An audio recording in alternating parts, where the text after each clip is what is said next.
नमस्कार। स्वागत है आपका हमारे चैनल में। आज हम देश के करोड़ों सरकारी कर्मचारियों और पेंशन भोगियों के लिए एक ऐसी खबर लेकर आए हैं जिसमें खुशियों की बौछार है। यह सितंबर का महीना त्योहारों के आगमन से पहले आपके जीवन में एक नई उमंग और उत्साह भरने वाला है। आज की तारीख को अपने कैलेंडर में सुनहरे अक्षरों से अंकित कर लीजिए, क्योंकि आज हम बात करेंगे आपकी पेंशन, आपके महंगाई भत्ते, आपके 18 महीने के बकाए, एरियर और बहुप्रतीक्षित 8वें वेतन आयोग पर आई अब तक की सबसे विस्फोटक और सकारात्मक खबरों की। जी हां, आपने सही सुना। केंद्र सरकार ने दिवाली से पहले ही खुशियों का धमाका कर दिया है। एक के बाद एक ऐसे फैसले ले जा रहे हैं जो सीधे तौर पर आपकी जेब और आपके जीवन स्तर पर गहरा असर डालने वाले हैं।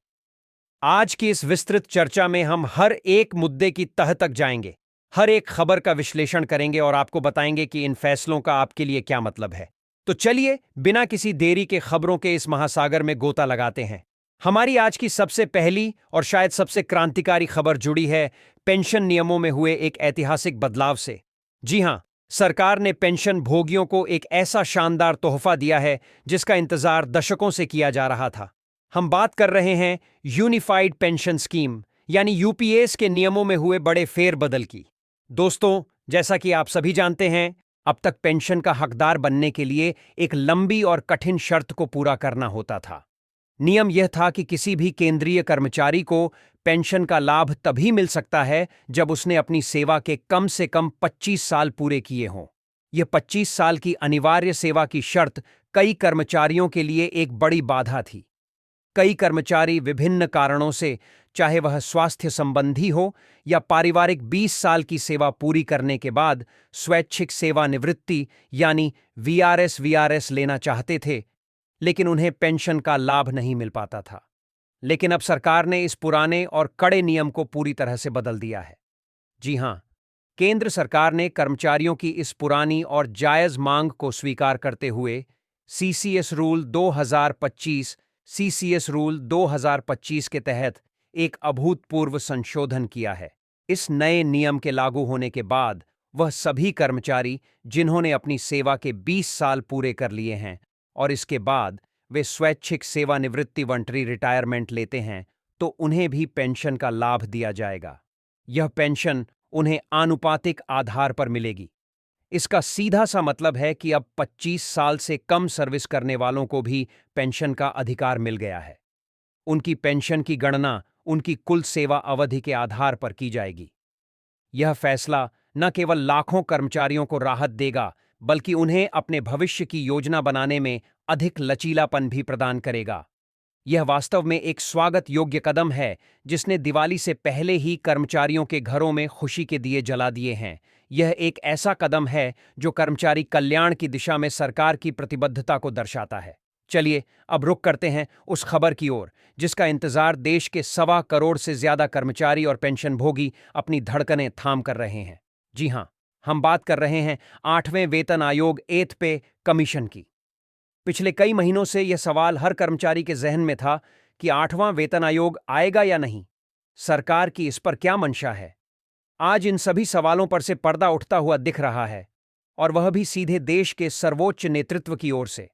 खबरों के मुताबिक प्रधानमंत्री श्री नरेंद्र मोदी ने 8वें वेतन आयोग को लेकर एक बहुत बड़ा और सकारात्मक संदेश दिया है। एक कार्यक्रम के दौरान प्रधानमंत्री मोदी ने देश के निर्माण में सरकारी कर्मचारियों और पेंशन भोगियों के योगदान की भरपूर सराहना की। सूत्रों के अनुसार उन्होंने कहा, हम उन सभी सरकारी कर्मचारियों और पेंशन भोगियों के अथक प्रयासों पर गर्व करते हैं जो वे एक विकसित भारत के निर्माण के लिए कर रहे हैं। यह सिर्फ प्रशंसा के शब्द नहीं थे। इसके आगे जो उन्होंने कहा वह 8वें वेतन आयोग के गठन पर लगभग एक मुहर की तरह है। पीएम मोदी ने स्पष्ट रूप से कहा कि 8वें वेतन आयोग पर कैबिनेट द्वारा लिया गया फैसला देश के करोड़ों कर्मचारियों और पेंशन भोगियों के जीवन की गुणवत्ता, क्वालिटी ऑफ लाइफ को बेहतर बनाएगा। उन्होंने इस फैसले को केवल कर्मचारी हित तक सीमित नहीं रखा, बल्कि इसे देश की अर्थव्यवस्था से भी जोड़ा। उन्होंने कहा कि इस कदम से देश में खपत कंजम्पशन को बढ़ावा मिलेगा। दोस्तों, प्रधानमंत्री के इन शब्दों के गहरे मायने हैं। उनका यह कहना कि यह फैसला जीवन की गुणवत्ता सुधारेगा, यह स्पष्ट करता है कि सरकार केवल महंगाई की भरपाई नहीं, बल्कि कर्मचारियों के वेतनमान में एक सम्मानजनक वृद्धि करने पर विचार कर रही है। और जब वे खपत बढ़ने की बात करते हैं, तो इसका मतलब है कि सरकार जानती है कि जब कर्मचारियों के हाथ में पैसा आएगा तो वे बाजार में खर्च करेंगे, जिससे मांग बढ़ेगी और पूरी अर्थव्यवस्था का चक्र तेजी से घूमेगा। यह बयान इसलिए भी ऐतिहासिक है क्योंकि अब तक 8वें वेतन आयोग को लेकर केवल अटकलें थीं, लेकिन प्रधानमंत्री का खुद इस पर बोलना यह दर्शाता है कि सरकार इस मुद्दे पर कितनी गंभीर है।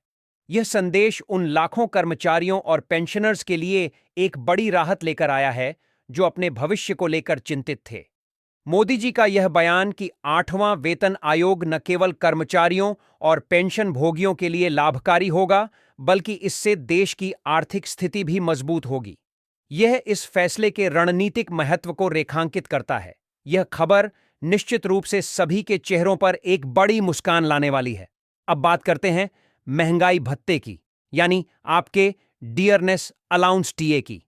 यह एक ऐसा मुद्दा है जो हर 6 महीने में चर्चा का केंद्र बनता है, लेकिन इस बार जुलाई 2025 से मिलने वाले महंगाई भत्ते को लेकर बाजार में और सोशल मीडिया पर जो खबरें चल रही हैं, वे थोड़ी भ्रमित करने वाली हैं। हम आपको हर एक आंकड़े की सच्चाई बताने की कोशिश करेंगे। सबसे पहले यह जान लें कि वर्तमान में आपको 55% की दर से महंगाई भत्ता मिल रहा है। अब जुलाई 2025 से इसमें अगली बढ़ोतरी होनी है। आमतौर पर यह उम्मीद की जा रही थी कि इसमें 3% की बढ़ोतरी होगी, लेकिन इस बीच कई तरह की खबरें सामने आ रही हैं। एक रिपोर्ट में दावा किया गया है कि 3% डीए जुलाई 2025 से बढ़कर 28%, 22% कर दिया गया है। यह आंकड़ा काफी चौंकाने वाला है और संभवतः किसी पुराने संदर्भ से लिया गया लगता है। वहीं एक अन्य खबर में कहा जा रहा है कि जुलाई 2025 से महंगाई भत्ता बढ़कर 66%, 86% हो चुका है। यह आंकड़ा 55% में 3% की वृद्धि से मेल नहीं खाता। भ्रम यहीं खत्म नहीं होता। एक और चौंकाने वाला दावा यह किया जा रहा है कि कुल महंगाई भत्ता 3% बढ़कर 98% हो जाएगा।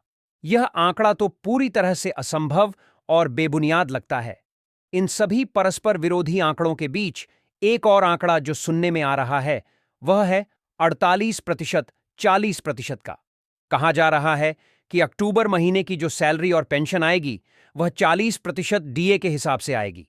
दोस्तों, हम समझते हैं कि इतने सारे अलग अलग आंकड़े आपको परेशान कर सकते हैं, लेकिन इन तमाम अटकलों और भ्रामक खबरों के बीच एक पक्की और विश्वसनीय खबर भी है। सूत्रों के मुताबिक आगामी 27 को कैबिनेट की एक महत्वपूर्ण बैठक होने वाली है।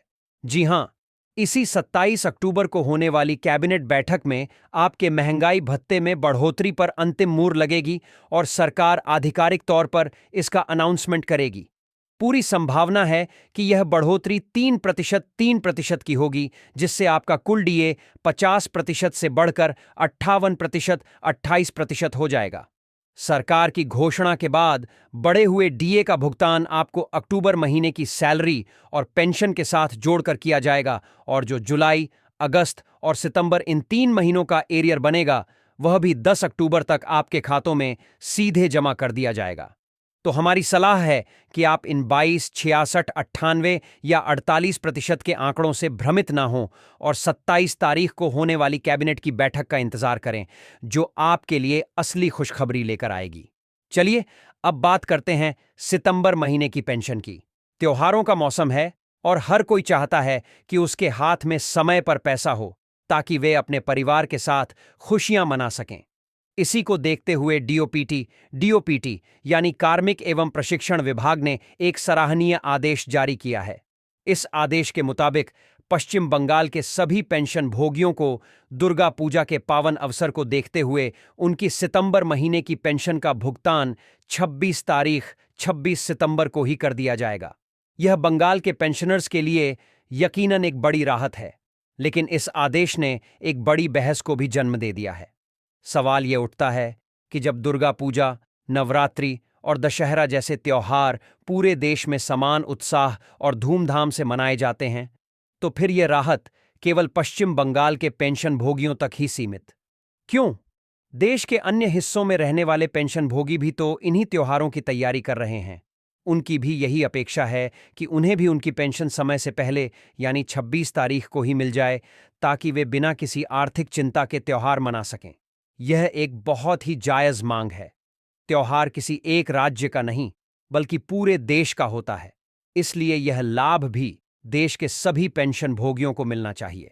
हम अपने इस मंच के माध्यम से सरकार से यह अपील करते हैं कि वे अपने इस फैसले पर पुनर्विचार करें और इस राहत का दायरा बढ़ाकर देश भर के सभी केंद्रीय पेंशन भोगियों को 26 तारीख को पेंशन भुगतान का आदेश जारी करें। और हम आपसे भी पूछना चाहते हैं, क्या आप इस मांग से सहमत हैं?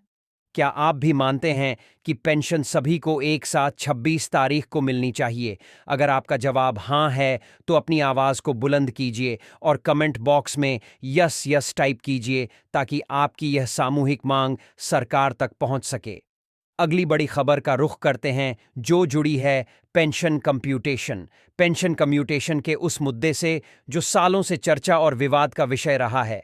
जैसा कि आप में से ज़्यादातर लोग जानते होंगे, कम्प्यूटेशन वह राशि है जो एक पेंशन भोगी अपनी पेंशन का एक हिस्सा एक मुश्त ले लेता है और इस राशि को 15 साल 15 ईयर्स की अवधि में उसकी मासिक पेंशन से काटा जाता है।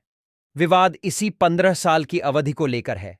यह मामला फिलहाल देश की सर्वोच्च अदालत यानी सुप्रीम कोर्ट में विचाराधीन है। इस मामले पर सुनवाई चल ही रही है कि बीच में सुप्रीम कोर्ट ने एक अहम आदेश जारी किया है। खबर है कि सुप्रीम कोर्ट ने आंध्र प्रदेश सरकार को पेंशन से कंप्यूटेशन की कटौती को तत्काल रोकने का निर्देश दिया है। हालांकि यह एक अंतरिम आदेश हो सकता है जो उस विशिष्ट मामले से संबंधित है, लेकिन इसने देश भर के पेंशन भोगियों की उम्मीदों को पंख लगा दिए हैं। पूरे देश के पेंशन भोगी टकटकी लगाए सुप्रीम कोर्ट के अंतिम फैसले का इंतजार कर रहे हैं। सबसे बड़ी मांग और उम्मीद यही है कि सुप्रीम कोर्ट इस कटौती की अवधि को 15 साल से घटाकर 12 साल 12 ईयर्स कर दे। पेंशन भोगी संगठनों का तर्क है कि कंप्यूटेशन की मूल राशि ब्याज सहित 12 साल से भी कम समय में वसूल हो जाती है। ऐसे में 15 साल तक कटौती जारी रखना न्यायोचित नहीं है। अगर सुप्रीम कोर्ट यह ऐतिहासिक फैसला देता है और इस अवधि को घटाकर 12 साल कर देता है, तो यह देश के लाखों पेंशन भोगियों के लिए एक बहुत बड़ी जीत होगी। उनकी मासिक पेंशन में खासी बढ़ोतरी हो जाएगी और उनकी बल्ले बल्ले हो जाएगी। यह उनके बुढ़ापे के लिए एक बहुत बड़ा आर्थिक संबल साबित होगा। दोस्तों, खबरें अभी खत्म नहीं हुई हैं। पेंशन भोगी संगठनों ने अपनी मांगों को लेकर सरकार पर दबाव बढ़ा दिया है। दिवाली से पहले पेंशन भोगी संगठनों के एक संयुक्त मोर्चे ने एक विस्तृत ड्राफ्ट लेटर, एक मांग पत्र तैयार करके प्रधानमंत्री श्री नरेंद्र मोदी को भेजा है। इस मांग पत्र में उन सभी अहम मुद्दों को शामिल किया गया है जो सीधे तौर पर पेंशन भोगियों के सम्मान और आर्थिक सुरक्षा से जुड़े हैं। आइए एक नजर डालते हैं इन प्रमुख मांगों पर। सबसे पहली और अहम मांग है एडिशनल पेंशन। एडिशनल पेंशन को लेकर वर्तमान नियम के अनुसार 80 वर्ष 80 ईयर्स की आयु पूरी करने पर पेंशन में 20% की वृद्धि होती है।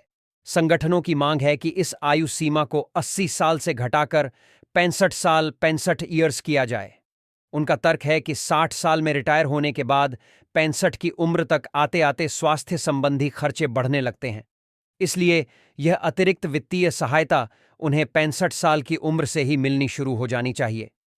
दूसरी बड़ी मांग है पेंशन को टैक्स फ्री पेंशन करने की। तर्क यह दिया गया है कि पेंशन कोई नई आय नहीं है, बल्कि यह उस वेतन का हिस्सा है जिस पर कर्मचारी पहले ही अपनी सेवा के दौरान